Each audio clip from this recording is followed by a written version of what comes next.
மத்தியானம் பிள்ளைகளுக்கு அந்த பாலை கொடுக்க முடிஞ்சிச்சுன்னா ஒரு பெரிய மனசு நிறைவா இருந்துச்சா? மொட்டை மாடியில் போய் எப்படியாவது 10 வச்சு அதை கொதிக்க வச்சிடணும் அப்படின்னு சொல்லி செஞ்சு கொடுத்தேன் சார். சூப்பர்க்கா, சூப்பர். இந்த ஊரில் எவ்வளோ வருஷமாக இருக்கீங்க நீங்கள்? என்னுடைய பேர் விவேகானந்தன் சார். வெள்ளங்கள் அதிக வெள்ளத்தை பார்த்துருக்குறோம். சரிங்கண்ணா. அவ்வளோ வெள்ளங்கள் வந்தாலுமே ஆற்றோடு போயிடும், வாய்க்காலோடு போயிடும், குளத்தோடு போயிடும்.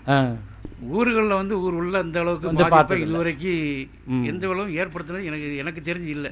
என்னுடைய வயசு 52 வயசு ஆகுது. இது வரைக்கும் அந்த மாதிரி ஒரு வெள்ளத்தையோ சேதத்தையோ நாங்கள் எப்படி சமாளிச்சிங்க? இந்த தெய்வத்தை தான் வேண்டிக்கிட்டே இருந்தோம், காப்பாற்றி விட்டா. காலத்தினால் செய்த நன்றி சிறிதெனினும் ஞாலத்தின் மான பெரிதுன்னு சொல்லுவாங்க. செய்யாமல் செய்த உதவிக்கு வையகமும் பானகமும் ஆற்றல் அரிதுன்னு சொல்லுவாங்க. இதை நான் ஏட்டளவில் சொல்லி கொடுத்துருக்கிறேன், உணர்ந்திருக்கிறேனே தவிர அதை செயல் அளவில் அனுபவத்தில் நான் இன்னைக்கு தான் பார்த்துருக்கிறேன். எங்களுடைய மக்கள், அதாவது அரும்பசிக்கு உதவாத அன்னம் பிரயோஜனம் இல்லை. இந்த அரும்பசி பசியில் இருந்த மக்களுக்கு எங்களுடைய கிராமத்தினுடைய அன்னம் இன்னைக்கு பெரிதா இருந்தது. அது மாதிரி சுத்தி வர தண்ணி இருந்தாலும் தாகத்துக்கு உதவாத தண்ணியால எந்த பயனும் இல்லை. எங்க ஊர் மக்களினுடைய தண்ணீரும் அன்னமும் எல்லாரையும் காப்பாத்தியது. இந்த பேரானது, புதுக்குடி ஊரானது இன்னைக்கு உலகம் முழுவதும் ஒலிக்குது அப்படின்னா அந்த திருவள்ளுவருடைய வரியை நான் இன்னைக்கு அனுபவபூர்வமா உணர்ந்திருக்கிறேன். ஞாலத்தினும் மான பெரிது, வையகமும் வானகமும் ஆற்றல் அரிது. இந்த நன்றி உணர்வு அந்த ட்ரெயின்ல இருந்து எனக்கு தெரிஞ்ச அறத்துப்பால்ல இருக்கிற அத்தனை குரலும் இந்த ஊருக்கு பொருந்தும் நினைக்கிறேன். கண்டிப்பா கண்டிப்பா. நான் சொல்ல முடியாது நம்ம. ஆமா, நான் இதில் ரயில்வே வந்த மக்களுக்கு முதல்ல நன்றி சொல்ல விரும்புகிறேன்.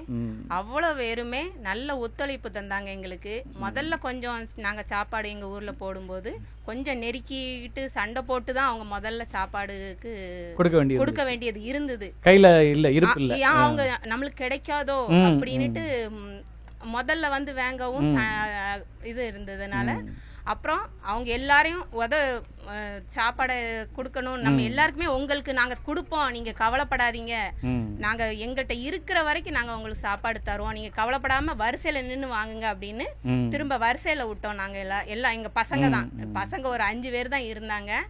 அந்த 5 பசங்களும் வெளியே விட்டு திருச்செந்தூர் முருகன் கோயிலில் எப்படி வரிசையில் நின்று சாப்பாடுக்கு வருவாங்களோ, கேட்டை பூட்டிட்டு திறப்பாங்களோ, அதே மாதிரி எங்கள் கோயிலில் நாங்கள் வரிசையில் விட்டு கேட்டை திறந்து சாப்பாடு கொடுத்தாங்க. ஒரு பையன் எலுமிச்சம்பழம் மாலை கொண்டு வந்திருந்தான். அந்த மாலையும் கொண்டு வந்து கொடுத்து லெமன் சாதம் கிண்டுங்க அப்படின்ட்டு அதை கொண்டு வந்து கொடுத்தாங்க. கோயிலுக்கு போயிட்டு வந்து எலுமிச்சம் மாலையோட வந்தார். முருகன் அருள். அவங்க தேங்காய் பழம் கொண்டு வந்திருந்தாங்க. அந்த தேங்காய் பழத்தையும் நீங்க கொடுங்க. அப்போ ஒரு வயசானம்மா அவங்க அதையும் கரண்ட் கிடையாது எங்க வீட்டுல, சட்னி அரைச்சி அம்மியில அரைச்சி இருந்தாங்க கொடுங்க அப்படின்னு சின்ன பிள்ளைங்களுக்கு கொடுத்தாங்க. ரயில்ல வந்த பயணிகளுக்கு நாங்க முதல்ல ஒரு நன்றி சொல்ல அவங்களாலதான் எங்க புதுக்குடி மேலூர் அவங்க போன உடனே எங்களுக்கு நெட்டில் எதுவுமே நாங்க பார்க்கல. உடனே பேட்டி கொடுத்ததுல என்ன சொன்னாங்கன்னா, எங்களுக்கு நீங்க என்ன செய்யறீங்களோ இல்லையோ புதுக்குடி மேலூருக்கு நீங்க செய்யுங்க அப்படின்னு தான் அவங்க பதிவு பண்ணியிருக்காங்க. அவங்க பதிவு பண்ணதுனால தான் இந்த உலகம் பூராவும் எங்கள் ஊர் தெரிஞ்சிருக்கு. நாங்கள் கர்நாடகத்துல இருந்தும் வந்து அந்த பொண்ணு சாப்பிட்ருக்காங்க, கேரளாவில் இருந்து வந்த ஒரு ரயில் டிரைவரும் அவங்களும் சாப்பிட்ருக்காங்க. மாநிலம் பூராவுமே சாப்பாடு போட்ட பெருமை எங்கள் ஊருக்கு உண்டு. சொல்லுங்கம்மா. நாங்கள் வந்து இந்த ஊர் தான் ஃபஸ்ட்டு இந்த ட்ரெயினில் இருந்தவங்க எல்லாருக்கும் வந்து ஊரில் இருந்து எல்லா சப்போர்ட்டையும் பண்ணிட்டு இருந்தாங்க.